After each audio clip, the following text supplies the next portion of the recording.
last 2 months in this country, the demonstrations and the kind of thing that happened, in my view, you look like somebody who was lost.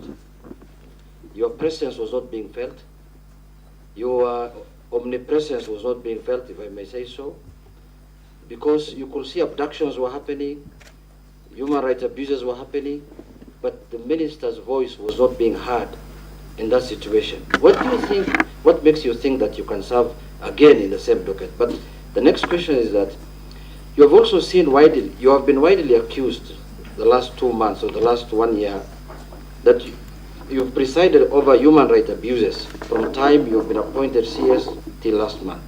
Particularly what happened, for example, on 25th of July 2024, and also during the Azimio demonstrations last year.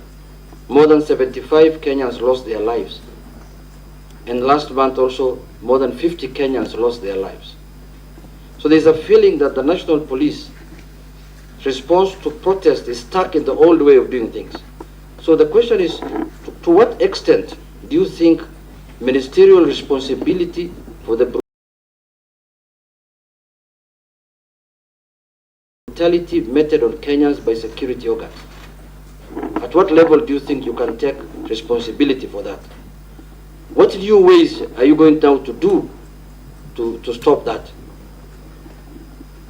So my question is, in spite of all these abuses that have happened, in spite of all the problems that Kenyans have encountered, what is this new idea that you will employ this time if you are approved by this House? Because one of the things we are looking at, Professor, Chairman, is the suitability of the person to hold that office. What makes you think you are suitable in spite of all those problems that you have encountered the last 2 months? Thank you, Chair. Professor, proceed. Thank you, Mr. Speaker, sir, and honorable members. I was in office for 21 months, 623 days. I can account for each and every day of my stay in office. I woke up every day, and my focus has been to ensure that our country is safe. I have risen before dawn every day, including Sundays, and gone to sleep very late, simply because of the demands of our homeland security. I believe that I am suitable for reappointment because during those 21 months, during those 623 days, I have been able to keep the country fairly safe, especially in the fight against terror.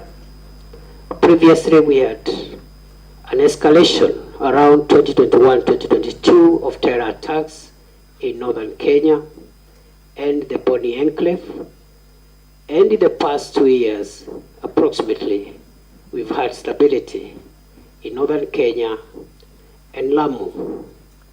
I believe I am suitable, Honorable Speaker, because the crime of banditry has been reduced significantly, in my estimation, by more than 75%, even if pockets of insecurity continue to be experienced.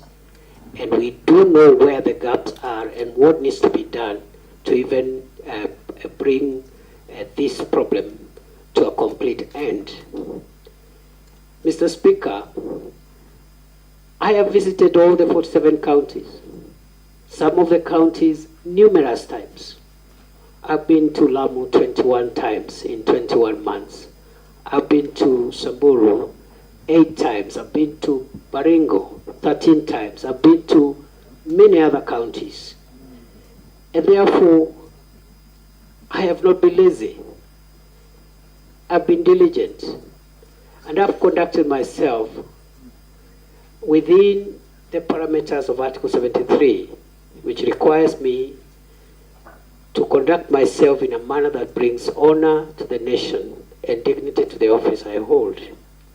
I have worked with officers at the headquarters, but I've also sat down in numerous meetings to work with officers at regional, county, and sub-county levels to make sure that we share decision-making processes and decision implementation processes.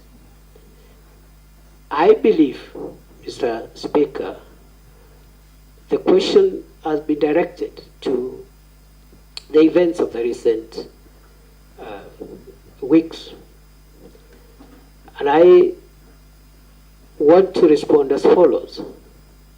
So the reason that I didn't talk every day is because the events the Honorable Member is referring to were mainly operational issues. The work of the Minister, the Cabinet Secretary for Interior, as envisaged in Article 245 of the Constitution, is to give the organs of national security that fall under that ministry policy, direction, and policy guidance. And in particular, because we are talking about the police, Interior, Mr. As envisaged in Article 245 of the Constitution, is to give the organs of national security that fall under that ministry policy, direction, and policy guidance. And in particular, because we are talking about the police, Mr. Speaker, the police is under independent command, Article 245, paragraph 2. There are only two people who can give the Inspector General of Police directives. First, the Cabinet Secretary for Interior, but only on policy issues. Number two, the the Director of Public Prosecutions in matters in investigations of criminal activities. Other than that, operational matters are handled by the command of the National Police Service, and therefore the Minister doesn't give operational directives. We have communicated the policy during my time in office, the policy of the Kenya Kwanza administration on policing, which includes zero tolerance on extrajudicial killings, zero tolerance on abuse of human rights, and restraints in the use of force.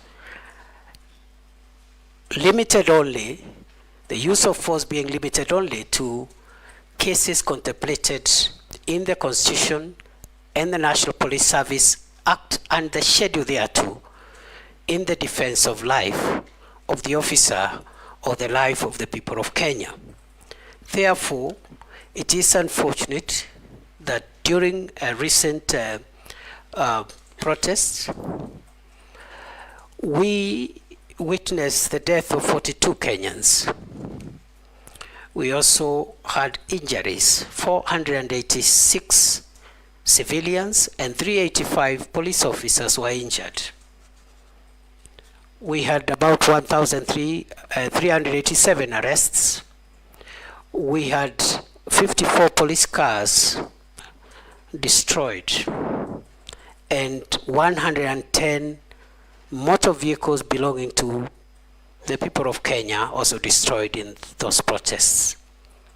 And therefore, I want to submit as follows: that the operational responsibility of policing lies with the command of the National Police Service. It is my estimation that on a broader scale of things, generally, the police tried their best to protect the country against mobs of criminals, arsonists, and other dangerous people, including those who visited Parliament and wanted to kill parliamentarians and other people. The police did their best. And in the event, as it is possible, that any officer went beyond what is allowed in terms of the use of force, it is now the work of the Independent Police Oversight Authority and other accountability agencies to help the country to bring to closure the issue of justice for excess use of force. I want to submit as follows, Mr. Speaker, that even beyond the police having independent operational command, the issue of the use of firearms by a police officer is individual. If you read the National Police Service Act and the Schedule 6 to that Act, every police officer has individual responsibility on how they use firearms. You cannot, the Inspector General of Police will not be there to tell the police, the officer, shoot this one, don't shoot this one. There will be an operational order that will generally guide the police officer. So the accountability of the IG will be on the operational order, which is publicly available, whether that operational order met the constitutional threshold, but the use of force by individual officers is an individual responsibility issue.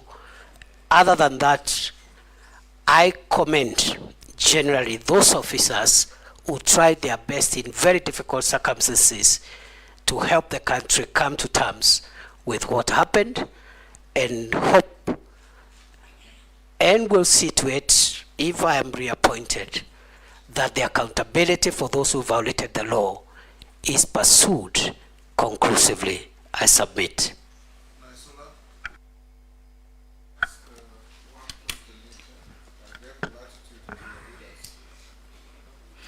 Thank you.